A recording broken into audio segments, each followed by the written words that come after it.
मित्रांनो, उज्जैन सिरीजच्या मागच्या एपिसोडला 1 मिलियन लोकांपर्यंत पोहोचल्याबद्दल मनापासून धन्यवाद। या एपिसोडपासून पुढचे काही एपिसोड मी तुम्हाला उज्जैनमधल्या महत्त्वाच्या मंदिरांची माहिती देणार आहे। तर पेजला पटकन फॉलो करून घ्या आणि व्हिडिओ सेव्ह करून घ्या। पहाटे 6:30ला बस मारती झाल्यावर आम्ही थोडं फोटो सेशन केलं आणि मंदिरमधून बाहेर पडलो।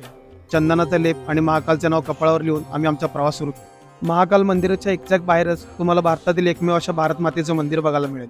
मंदिर खूप मोठं आहे आणि बघण्यासारखं आहे, तर तुम्ही नक्की जा। उज्जैनमध्ये तुम्हाला 50-60 रुपयांमध्ये खूप भारी नाश्ता मिळेल। रात्रभर उपाशी राहून भूक लागल्यामुळे उज्जैनमधली स्पेशल कचोरी आणि इंदोरी पोहे खाऊन आम्ही उज्जैनमधली मंदिरे बघायला निघालो। सगळ्यात आधी आम्ही आलो तांत्रिकाची देवी असणाऱ्या गडकालिका माता मंदिर येथे। उज्जैन हे एकमेव शहर आहे जिथे ज्योतिर्लिंग आणि शक्तिपीठ दोन्ही आहे। त्या 51 शक्तिपीठांपैकी एक असलेलं गडकालिका माताचे हे मंदिर महाभारतकालीन असून ही कालिका माताची मूर्ती सतयुगातील आहे असे म्हणतात, जिथे आजही महिला पुजाऱ्यांच्या हातून देवीची पूजा होते। दर्शन घेऊन बाहेर पडल्यावर या मंदिराच्या बाहेरच्या बाजूला मंदिरावर लोकांनी त्यांच्या इच्छा, आकांक्षा आणि समस्या लिहिल्या आहेत। ते बघून तुम्हाला नवलच वाटेल, पण ज्याची त्याची इच्छा।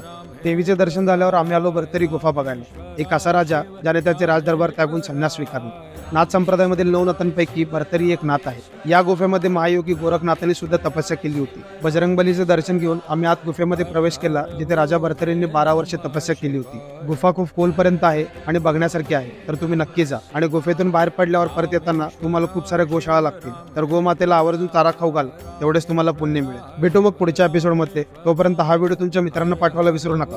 धन्यवाद।